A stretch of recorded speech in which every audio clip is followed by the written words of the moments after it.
Hey, alright, so as promised, I'm just gonna put a little video together on the Twerhaw. Not so much in the application of it or the uses of it, so much as the base level mechanics that go into making the cut happen. So, what is the Twerhaw? Fundamentally, it is a hands-high strike that occurs all along a single plane. Typically, in most cases, or most notably, a horizontal plane in which hands are high, and I use it to attack upper targets. And there are variations to this. We have spare to flute, spare to ox. The fakera is in that verse of the Zettel. However, what we're going to work on today is just the mechanics of making the Twerhaw itself happen. So, the first thing that we're going to look at is what do the hands do? The hands are the thing that starts the action here. So to take a look at this, we're going to get into a neutral stance. Neither foot is forward, hips face directly ahead, and I'm going to, in this case, I'm going to go into a thumb grip with my hands directly out in front of me. Now this goes overhead, and both hands are going to move across each of these planes, across this center plane at the exact same time.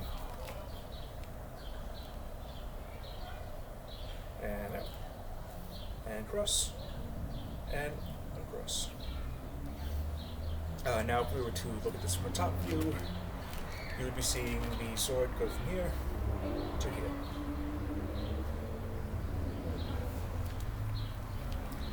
At the start of the motion, the very first thing that's happening is hands are crossing and uncrossing. Simple as that. Now we start to see that the actual range of this cut doesn't ever reach something that's directly in front of us. If I put my pellet away and I do this, then I come nowhere near. You see that I come nowhere near hitting my target. So what do we do about this? Another reason I'm not going anywhere and I'm not going any further has to do with one of our background principles, one of the background mechanics that just kind of runs underneath everything, and that is the connection between the hips and the shoulders. Hips and the shoulders, I don't really get into this contrapposto here. I don't get like this. I keep myself in a position where my back is straight, and my shoulders and my hips are all in line with each other, and I have this invisible line that just kind of points directly out from where I am. If I want to turn my sword, turn my body, I do this by turning my hips.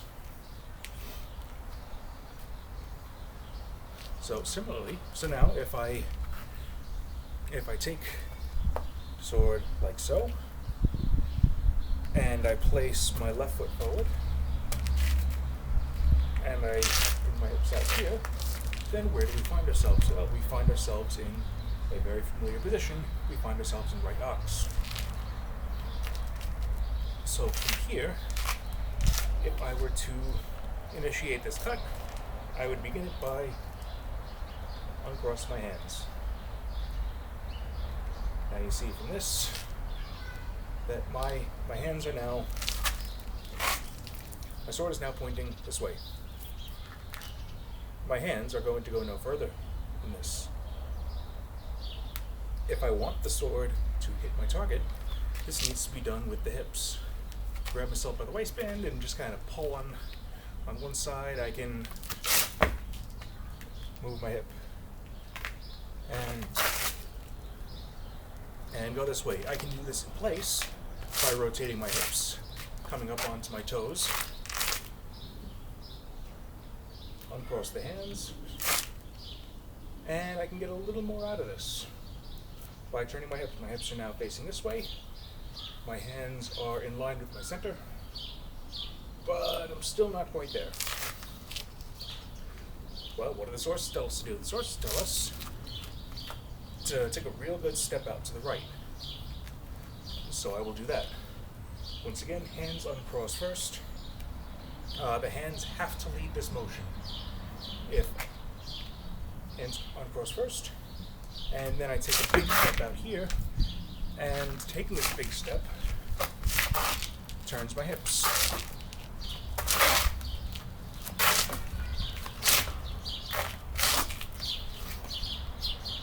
Hands uncross. Now, once again, still not quite hitting the target.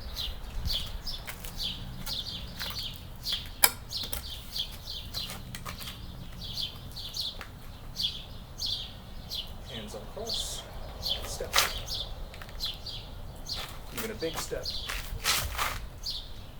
And I still come just short of hitting the target. It can be tempting here to try and continue. However, this breaks up our structure. At this point, this wrist is all bent.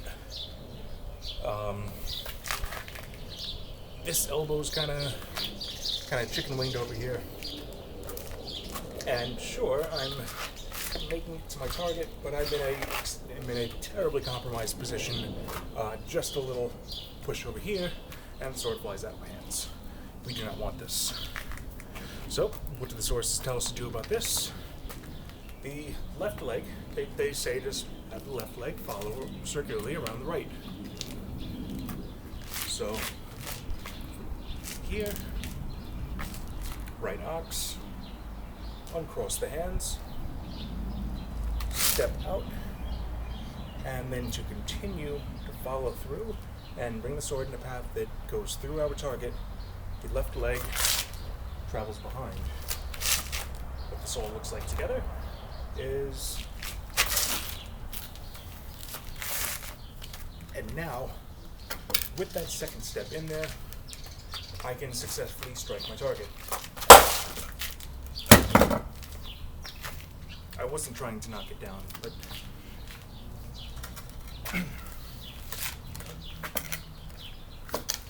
without that compass step, that same strike looks like this.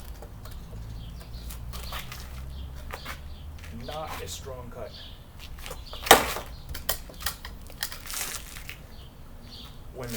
When this leg travels behind, allowing everything to rotate through, that is when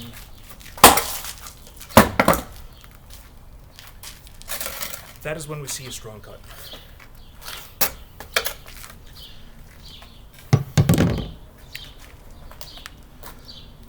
From the other side is the same deal. I'm over here in left ox. And rather than uncrossing the hands, of course, I cross them. And I can already feel that pull on the hips. Remember the string. The string that carries your tip to the target. 3227A talks about this. And we talk about it from the get-go in extending and then feeling that pull and then stepping through with the thrust. Hands cross, step out, follow through. In another video I can get into some more involved footwork here, but for right now, here's plenty of that. There's plenty here to work on. So, first thing I want you to do, once again, from here, cross, uncross. Uncross, cross, uncross, cross, uncross. Your sword is not going to get past here in either case. The reason that it's not going to get past there, of course, is because your hips are not rotating through. The next thing that I want you to do is get into ox, uncross.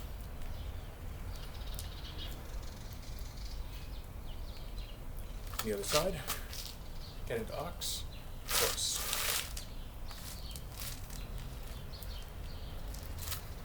Don't move to rotate through, but feel that pull. When I get to this lockout point, the rest of my body wants to move with the sword. Next step in this process, uncross, and when you feel that pull, step out. Uncross, step out. Uncross, step out. On the other side. Cross, step out. Cross, step out. Cross, step out. Now you can do this in both. You can do a drill with this in both directions.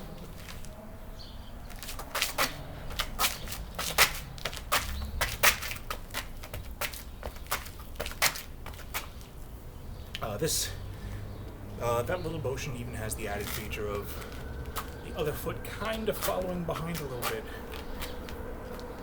in which the third portion of our Twerhaw, uncross, step out, follow behind. Cross, step out, follow behind.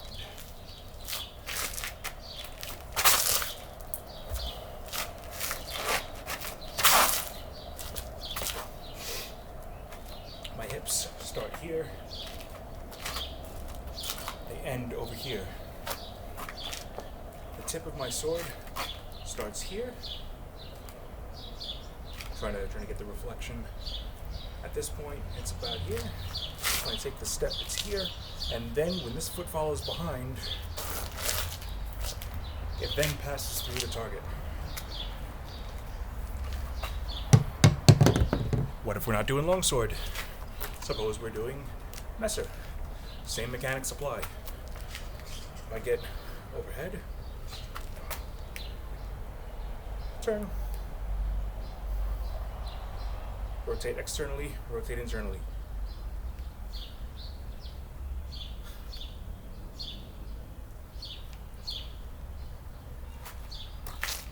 Add in that first step, and I don't quite make it. Here you really see that if I try and over-rotate, I lose the messer entirely. In fact, if I try to over-rotate there, I may well just drop it.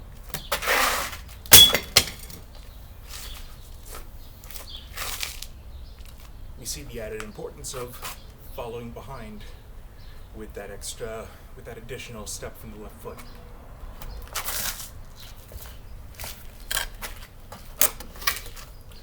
On a target, ox, begin to bring it around, step, and not quite there, step, and then follow through. I can probably knock this down with that strike here as well. Close. We can look at this from I can hold a pole weapon and get the same thing going. I'm not going to put this in the way because this is a lot of force. But if I get into a position like this, suppose I want to whack my opponent inside of the head.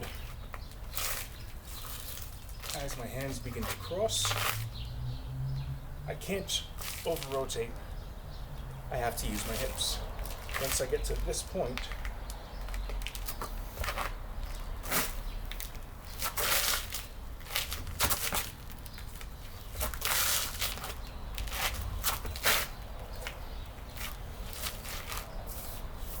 as the weapon gets bigger, the movement from the hips needs to get bigger as well.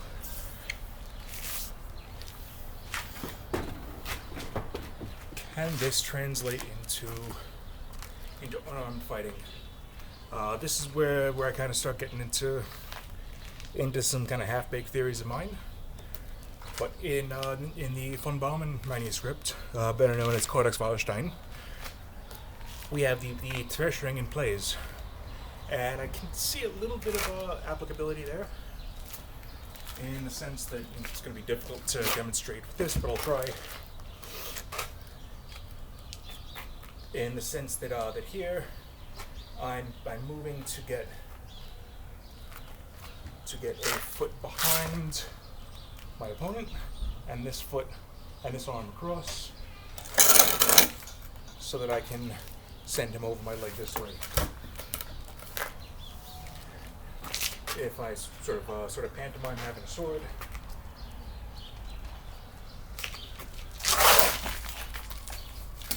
maybe it works, maybe it doesn't. I don't know. But it's still something to think about. Think about how these mechanics can apply to other weapons, to other systems.